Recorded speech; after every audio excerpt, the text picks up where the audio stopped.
Hello and welcome to our strategy call. Today's strategy we will be going through is the cost of waiting. Remember, these are not a training to teach you how to actually use Mortgage Coach, but more focusing on those strategies and how to leverage that strategy in today's market. So I may be a little fast going over some of the parts, but it is all being recorded and you will receive a copy of the recording after today's presentation. I'm going to start by clicking on my new client. Really quick, what is the cost of waiting? What is the value of cost of waiting and why do we use it in Mortgage Coach? Cost of waiting is when you have that client on that fence and maybe they've been sitting there for a while and they're just not buying into why they should buy right away. So this is going to clearly show them that impact of that equity that they could be building. It also is going to be able to show them that possibility of not losing out on that money that's being paid every month on rent if they were to switch it over and leverage it to apply it towards actually paying it on the home. So that is what the cost of waiting is. If they are a current renter, you can switch it over to a RvsO. We will switch that over at the end after we build out a basic cost of waiting presentation. I want to go in first and place in my client's name. After I place in my client's name, I want to place in that phone number. And finally, I'm going to place in when do I think that I'm going to be able to close this client. This is going to be a purchase, January 2020. Now, if you had a strategy template already established, I could lay a cost of waiting strategy template in here. So that is something that you could quickly do to go in and do a cost of waiting, is have that cost of waiting template ready.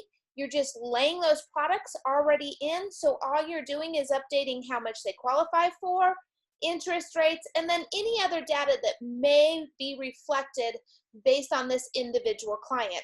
We're going to go ahead and start with scratch, so I'm going to click that next button. Contact information, your new home. Remember, if you do have integrations, minimum, the state, and the zip code. Everything else, I'm not worried about filling in. I'm going to go to my goals, purchase a new home. If I had information here and I was concerned, oh, I'm not quite there yet. So current property value. How much is this property, or how much do I feel like they would qualify for? Let's say $350,000. Now, if I was concerned about DTI and I needed to adjust things, I could throw this information in. I'm not going to worry about that. We're going to jump right into my product one. Product one is buy today.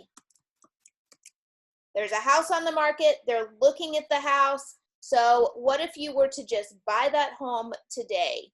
Scrolling on down, you can see our purchase price push through. How much money do they have as a down payment?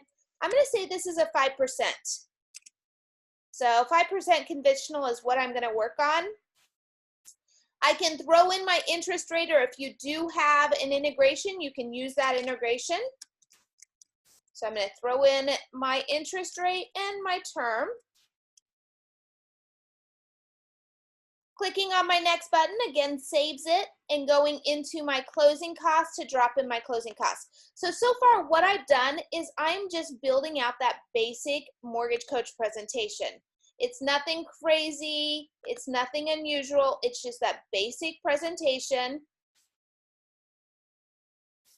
Applying those to the loan, adding in my prepaid days of interest, and then adding in my closing cost. So this is going to be my hazard, property tax, and reserve months based on wherever I'm at. So now I build out my first presentation, or my first product. Now I'm going to add another product. Now here is where that conversation with the client starts coming into play. And remember, it is a small enough group. If you do have a question, you can raise your hand I can unmute you, or you can drop it in the chat box, whichever one you're more comfortable with. I am here to help support you. So here's my first product. What if they buy today? Now, what if my client is saying, you know what, I actually want to wait. I want to wait for 2 years. I think in 2 years, I'll be able to save the money to put 20% down, and then I don't have to pay for MI. Speaking of MI, I forgot to drop it in. So let's make sure that we have that MI factor in there. Make sure you place in your MI cutoff as well as your minimum months, because not placing it in there will impact your APR. So these are essential. So buying in 2 years, my client thinks they're going to be able to have that money. They don't have to pay MI. They've talked to another loan officer. They're afraid of MI. We know there's so many misconceptions of mortgage insurance. So we want to show them, you know what happens if you do wait that 2 years or whatever time frame they're looking at.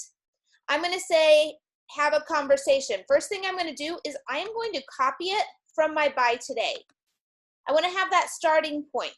So 2 identical products at this time. Now I'm going to have the conversation with them. So what if you're looking at the same house? Do you think that same house is still going to be $350,000? So depending on where you're at, they might say yes, they might say no. You might, if you know what the appreciation, property appreciation is for the area that you're in, you might mention, you know what, property appreciation in this area is 4% or 5%, wherever it's at. Do you think that that home is still going to be at $350,000? The most essential part of doing this cost of waiting is getting the buy-in. The client has to understand why you're making the decisions you're making, and they have to help you make those decisions so they buy into the truth of the output. So I'm going to say my client says, you know what, I think it'll go up a little bit. I'm going to say only $15,000 though. I don't think it's really going to increase a whole lot. Great. I'm not going to argue. I'm not going to debate with them. I'm just going to use what they suggest, because again, I want them to buy into what we are doing. Down payment percentage is now going to move to 20%. And now my interest rate, again, same conversation. And if you go in and you look up Freddie Mac normally gets it the closest, but you can go in, and I haven't looked for a while, look up Freddie Mac, what they expect to be the rates in 2 years, and I would have that in my mind. So I would ask them, you know what, today's interest rate is 3.125.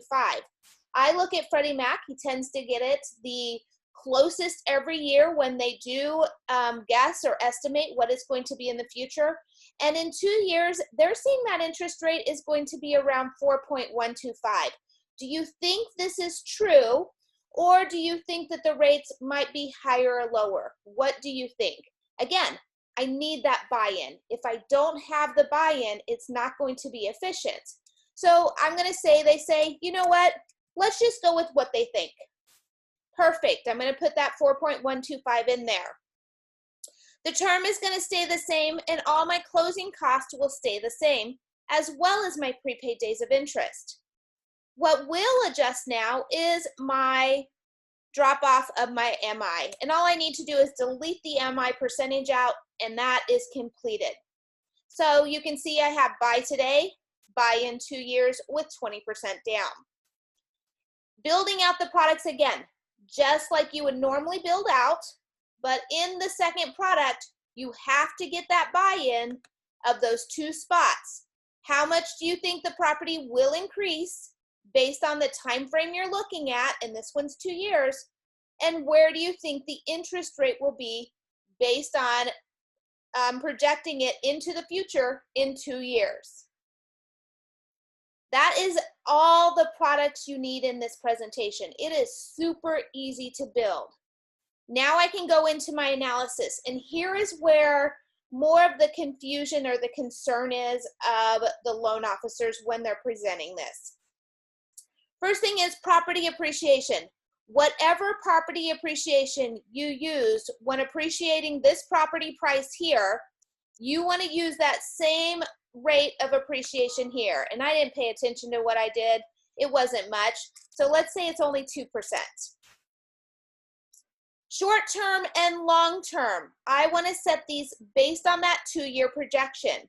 So this would be 24 months and this would be in 2 years. So I am matching these to the time frame that my client is saying they need to wait before they buy in. The long-term chart type, I am placing it on net worth. And I'll explain why when we go to the outcome. So this is how I'm always going to set it up. Property appreciation is going to be based on the property appreciation of you buying in that time frame. How much appreciation did you build into the presentation? Short-term and long-term time frame is going to match how many years or how many months that client is saying they need to wait. And finally, I'm always going to show total net worth. Let's go ahead and go to that presentation output. Add your quote date. Again, protect yourself. Those interest rates do change. And I'm just going to click on preview. If you have a question or you're not understanding, please raise your hand. I can unmute you or ask in the chat box. This is the output that's going to be in there, but you have to understand the output of that total net worth. So yes, the client is going to need more cash to close. And in this case, $55,000. So the first conversation piece I'm going to have with my client is, if you buy today, you only need $22,000 to close. I know that you already have that ready, or if they don't, this might be the conversation where you bring in down payment assistance information.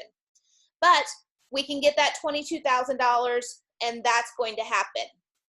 If you wait for 2 years, are you truthfully going to be able to save up $55,000 in 2 years while continuing to pay down your debt?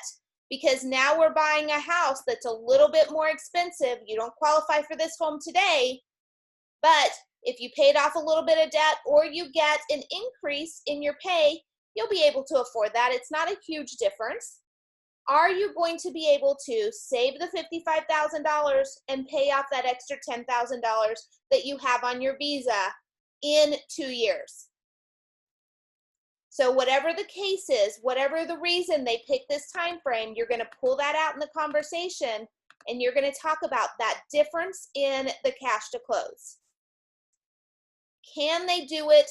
Is it realistic? Now, what that is going to do for you is, because you're putting 20% down, now you do have $181,000. So we could increase that purchase price in this case, because now they have more buying power because they're putting 20% down. Savings over 24 months. This is really not going to be something you're going to get into, because it's the cost of closing and interest in MI. So, and we're showing 2 years down the line. This product here is not going to start or not going to have a result until 4 years. So this is their 4-year period. This is their 2-year period. That is the hardest concept for people to understand when they're presenting. And the important aspect of that is when you get to the net worth. So this is going to be their net worth in 2 years. They are now going to, instead of saving $55,000, they are going to have equity of $45,000 from buying today. However, in 4 years, because remember, this is in 2 years plus 2 years of them waiting. So this is 4 years down the line, they will have the $98,000 in 4 years, not in 2 years. Any questions on that, or anyone want me to go over it again? If you do, raise your hand. Okay, so this one here is buying today. So because we buy it today, the results are reflecting that true 2 years, because we're buying today. However, this is not going to start until we buy 2 years down the line. So you take these, however long they're waiting, plus this 2 years here. So this is actually doubled. It is 4 years results. So in 4 years, they would have this amount in their equity.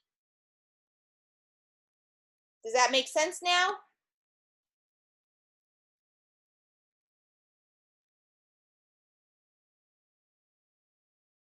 Okay, looks like we're good. So if you have a client that says, okay, so if I'm going to have $98,000 in 4 years, how can I find out how much I would have in property 1 in 4 years? So I'm looking at $98,000 here, and I'm going to type it in there for anyone with a short attention span like I have. 98K is how much they have now. If I go into Mortgage Coach and I go to that analysis page, I can change it to reflect 4 years for the first product. Now, in 4 years, I'm going to have $74,865.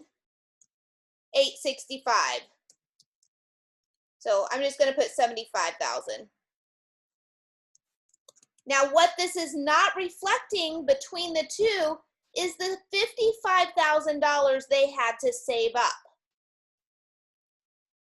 So you can see with that $55,000 extra that they had to save to get the down payment here, they are actually behind in 4 years on this property. Does that make sense? And again, you can raise your hand if you want me to repeat it.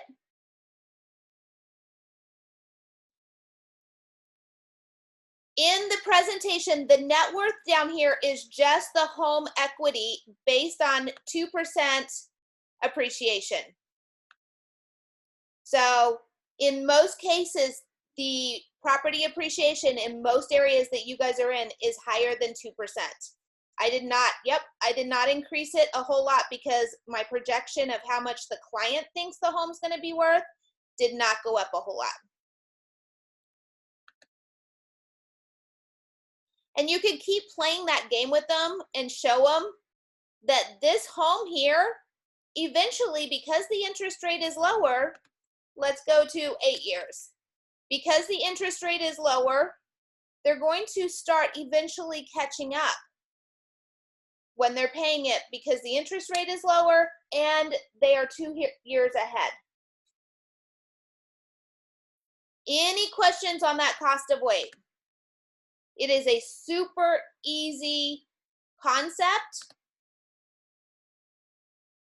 to discuss with your clients.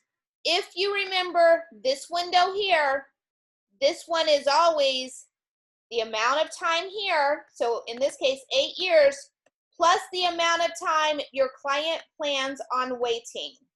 So now this is in 10 years, this is in 8 years. So net worth equals the time that you're projecting plus the amount of wait time for the second product. Raise your hand if we're good on that.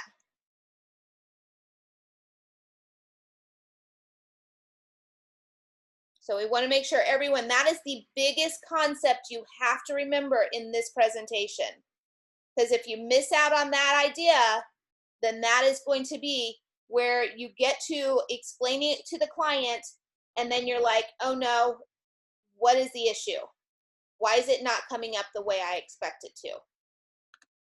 Okay, let's go ahead and switch it over. So this is someone, I'm going to say this is someone renting. So I'm going to come over here. All I'm going to have to do is take this initial client spot, change it to a rent versus own. Now, in the assumptions of the rent versus own, I now am being asked rental information. I'm going to say they're renting for $2,000. Their annual rent increase is 3%. Monthly renter's insurance is $19, and other monthly renter expenses. They have a $120 washer dryer combo that they're renting. Now the output is going to change because now I'm doing a rent versus own. I do want to make sure this is on rent versus principal paid, but again, I want to change this to net worth I still have that 2% here. I'm going to change that to 24 and 2 to get my output.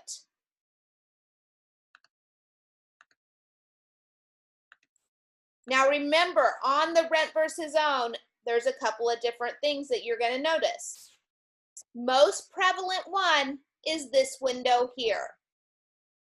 This window is showing the net monthly payment, not the total payment.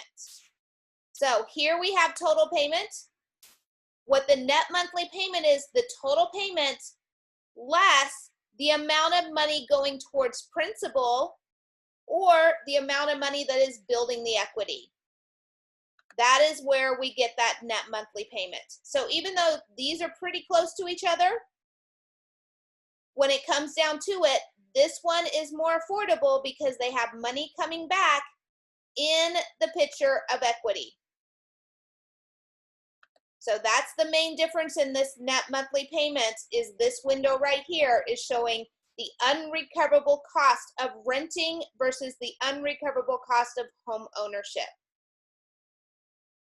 Rent versus principal paid, you can still talk to this window. Rent, of course, this is all unrecoverable. Principal paid is the amount of money that's going towards building equity. So that is what this window is. And next, the net worth, it's the same thing. They're not building any net worth here. However, in 2 years, they'll have $45,000. And in 4 years, because I'm taking the projected time frame plus how long they're going to wait, in 4 years, they're going to have $98,000. So again, very compelling reason why if they're currently renting, they should go ahead and buy in now versus later, because here they're still having to save up that extra $55,000, where if they buy now, it's affordable to them based on their current total payment and based on their net monthly payment, and they're going to be building up equity immediately. Any questions?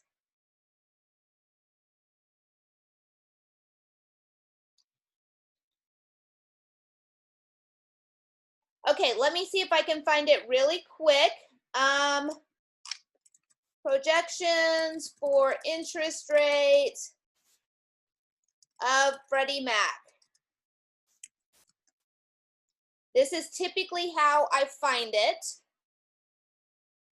Freddie Mac forecast. And it's one of these. These are the quarterly.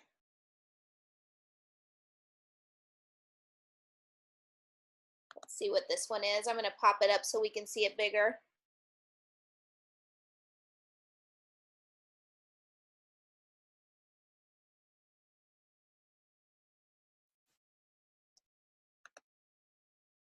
So 2021, 3%. That's not the one I want. Maybe this one. So we're looking at 2021 being around 3%. The beginning of, yeah, so around 3. So it doesn't look like they're projecting it to change a whole lot from where we are right now. Let's see, they should have one that forecast up to 3 years is what I normally see. Let's put annual, projections for annual.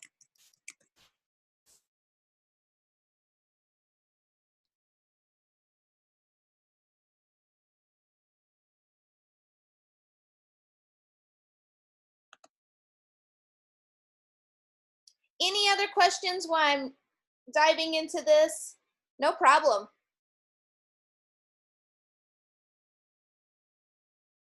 So this one actually has it a little higher. Let's see, here's the breakdown. But this one was the end of 2019. So they have put it down now. It looks like they're planning on it being steady for the next year and not a lot of change in interest rates. And again, they get it the closest. You can see that this was based on a year ago. They were off, but it was off in a good way for you guys. not in a bad way because interest rates are actually lower, but no one could determine the COVID happening and that studying out, as well as some other issues that went on within our economy. So I'll go ahead and drop this. Actually, I'm going to drop the forecast page into the chat box for you guys so you guys have it for the future. Any other questions, you can raise your hand or drop it in there. For those of you who have not been attending, if this is your first time attending, we have done a few other strategy calls. We did the rent versus own and went through all of the rent versus own, a move up buyer, and a refinance with the reinvestment tool. So those are in here as well, and that is in the chat box for you. Looks like we are good to go. Thank you guys for joining me today. Next week we have one more call. If you do want me to continue these series, please email me, tina@mortgagecoach.com. Let me know what strategy you want me to dive into and explain, or if you want like a concept, if there's something that you guys need on how to approach a certain concept that you feel would be great for the masses, email me, let me know, and I will just keep extending this series for each week so we can continue to grow together. Thanks again. I hope you guys have a fabulous week. Bye-bye.